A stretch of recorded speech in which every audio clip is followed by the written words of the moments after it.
नमस्कार students and welcome. आज का हमारा टॉपिक है स्टैंडर्ड 7 मैथ्स का 5th chapter operations on rational numbers. बच्चों, हमारे साथ अंत तक बने रहिए, इस वीडियो को अंत तक देखिए, तभी आपको सब कुछ अच्छी तरह से समझ आएगा, आपके मन में कोई भी डाउट नहीं बचेंगे। तो चलिए शुरू करते हैं हमारे टॉपिक के साथ। यहाँ पर आप देख रहे होंगे कि मैंने कुछ नंबर्स लिखे हुए हैं, कुछ नंबर्स के टाइप्स लिखे हुए हैं। अब फर्स्ट वन है नेचुरल नंबर्स, जो कि शुरू होते हैं 1 2 3 इस तरह से। नेचुरल नंबर्स को हम काउंटिंग नंबर्स भी कहते हैं, क्योंकि हम उन्हें काउंटिंग में यूज़ कर सकते हैं, इसीलिए वो काउंटिंग नंबर्स होते हैं। सबसे छोटा स्मॉलेस्ट काउंटिंग नंबर 1 है और बिगेस्ट काउंटिंग नंबर इन्फिनिटी। वो साइन जो आप देख रहे हैं बच्चों, वो इन्फिनिटी का है। इन्फिनिटी मतलब नेवर एंडिंग, नॉट डिफाइंड, ऐसा भी हम लिखते हैं। ND ऐसा भी हम लिखते हैं कभी कभी। इसके लिए मैंने यहाँ पर इन्फिनिटी लिखा है। नेक्स्ट वन है हमारे होल नंबर्स। अब नेचुरल नंबर्स के ग्रुप में ज़ीरो ऐड कर दो, नंबर्स वही रहेंगे, सिर्फ नेचुरल नंबर्स के ग्रुप में हम ज़ीरो ऐड कर देते हैं तो हमें मिलते हैं होल नंबर्स। वो स्टार्ट होते हैं ज़ीरो से, which means the smallest whole number is zero and the biggest whole number, see the dot dot dot, that means the biggest whole number cannot be defined। हम सबसे बड़े whole number को define नहीं कर सकते हैं। Next one है हमारा इंटीजर्स। देखो बच्चों, इंटीजर्स यहाँ भी डॉट डॉट डॉट से शुरू हो रहा है। अब ये सेम ग्रुप लिया है हमने यहाँ भी, तो यहाँ नेगेटिव नंबर्स आ रहे हैं, फिर 0 1 2 ये सब कंटिन्यू हो रहा है। इसका मतलब है जब हम इसी होल नंबर्स के ग्रुप में नेगेटिव नंबर्स भी ऐड करेंगे तो हमें मिलते हैं इंटीजर्स। इंटीजर्स मतलब पॉजिटिव नंबर्स, नेगेटिव नंबर्स और ज़ीरो, तीनों को मिला के होते हैं हमारे इंटीजर्स। तो यहाँ देखेंगे हम कि सबसे छोटा स्मॉलेस्ट इंटीजर कौन सा है। तो यहाँ तो हमें डॉट डॉट डॉट दिख रहे हैं, तो इसका मतलब है स्मॉलेस्ट इंटीजर तो कोई है ही नहीं, वो तो कंटिन्यू होता जा रहा है। तो स्मॉलेस्ट इंटीजर भी इन्फिनिटी है। सबसे छोटा इंटीजर कौन सा है हमें नहीं पता, और सबसे बड़ा इंटीजर कौन सा है बिगेस्ट, वो भी हमें नहीं पता। तो बिगेस्ट नंबर भी इन्फिनिटी है। लास्ट यहाँ पर है रैशनल नंबर्स, जो कि हमारे लेसन का नाम भी है। रैशनल नंबर्स में सारे नंबर्स आते हैं, positive numbers, negative numbers, zero और फ्रैक्शंस भी। डिविजिबल फ्रैक्शंस कहेंगे हम, जो हम डिवाइड कर सकते हैं, जिनको डिवाइड करके हम प्रॉपर आंसर ला सकते हैं। क्योंकि कुछ नंबर्स पूरी तरह डिवाइड नहीं होते, उन्हें हम इर्रैशनल नंबर्स कहते हैं, वो अलग है, वो हम बाद में देखेंगे। तो बच्चों, ये हमारे टाइप्स ऑफ नंबर्स हो गए। अब चलिए आगे बढ़ते हैं मल्टीप्लिकेटिव इन्वर्स की तरफ।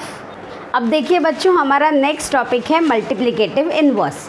मल्टीप्लिकेटिव इन्वर्स में हम नंबर को उल्टा कर देते हैं, पूरी तरह इन्वर्स कर देते हैं। अब जैसे कि ये -5/2 है, तो -5/2 का मल्टीप्लिकेटिव इन्वर्स होगा -2/5, मतलब ये नंबर्स को हमने उल्टा कर दिया है। पर माइनस साइन बच्चों हम हमेशा न्यूमरेटर के साथ ही रखते हैं, नीचे डिनोमिनेटर के साथ नहीं रखते हैं। ये रूल है कि नेगेटिव साइन हमेशा न्यूमरेटर के साथ ही होती है। अब एक और एग्जाम्पल देखते हैं 7/10। अब 7/10 का मल्टीप्लिकेटिव इन्वर्स होता है 10/7। इसको भी हमने पूरी तरह से उल्टा कर दिया। अब ये हम कहाँ यूज़ करने वाले हैं? हम इसे यूज़ करेंगे वो सम्स में जहाँ हमें दो फ्रैक्शंस को डिवाइड करना होता है। तो जो सेकेंड वाला फ्रैक्शन होता है उसका हम मल्टीप्लिकेटिव इन्वर्स लेते हैं। तो चलिए बढ़ते हैं प्रैक्टिस सेट की तरफ। बच्चों, ये हमारा पहला सम है 5/36 प्लस 6/42, ये हमारा पहला सम है। हमने पहले भी देखा है, हम इस रूल को जानते हैं कि जब हम दो फ्रैक्शंस को ऐड या सब्ट्रैक्ट करते हैं तो उन दोनों का डिनोमिनेटर सेम होना चाहिए। ये जो डिनोमिनेटर है ये दोनों ही नंबर का सेम होना चाहिए अगर हमें फ्रैक्शंस को ऐड या सब्ट्रैक्ट करना है तो। पर यहाँ पर तो दोनों अलग है, तो हम सबसे इजी मेथड कौन सा यूज़ कर सकते हैं जिससे कि हम ये दोनों डिनोमिनेटर्स को सेम कर सकें। हम इसमें मल्टीप्लिकेशन का यूज़ कर सकते हैं। अब हम अगर ये दोनों नंबर्स को ठीक से देखें तो हमें पता चलता है कि ये दोनों ही नंबर 6 के टेबल में आते हैं। 6 6 ज़ा 36, 6 7 ज़ा 42। ये हम लिख लेते हैं यहाँ पे। अब देखिए बच्चों, ये दोनों भी नंबर्स 6 के टेबल में कॉमन है। ये दोनों का कॉमन टेबल है 6, तो इसे हम कट कर देंगे क्योंकि दोनों ही नंबर में 6 है। अब जब ये अनकॉमन टर्म्स बचते हैं इन्हें हम क्रॉस मल्टीप्लाई करेंगे। 7 को 36 से और 6 को 42 से, ऐसे हम मल्टीप्लाई करेंगे। ये जो 36 है इसे हम मल्टीप्लाई करेंगे 7 से। ऊपर भी सेम लिखेंगे क्योंकि हम दोनों जगह एक ही नंबर से मल्टीप्लाई करते हैं। ये हो गया। अब ये वाला दूसरा नंबर, इससे मल्टीप्लाई करेंगे।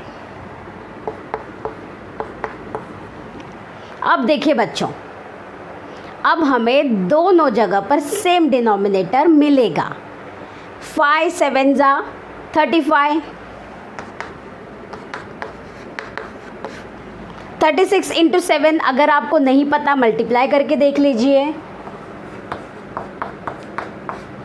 रफ वर्क बच्चों करना बहुत ज़रूरी है, इससे टीचर को पता चलता है कि आपने सम खुद ही सॉल्व किया है और कॉपी नहीं किया है। 7 6 ज़ा 42, 7 3 ज़ा 21 प्लस 4 25,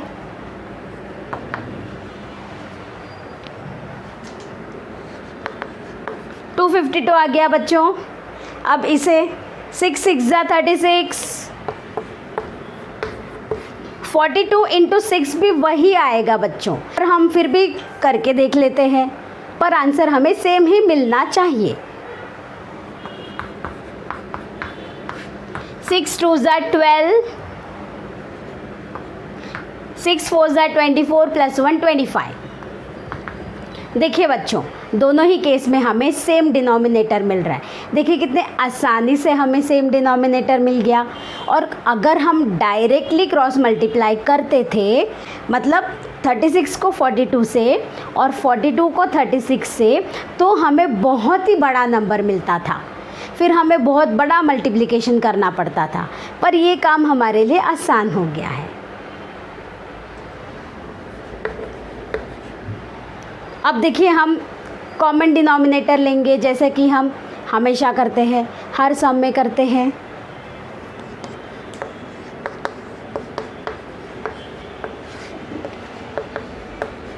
देखिए हमने कॉमन डिनोमिनेटर ले लिया है।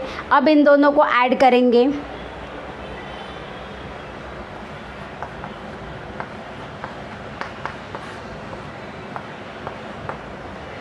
$71।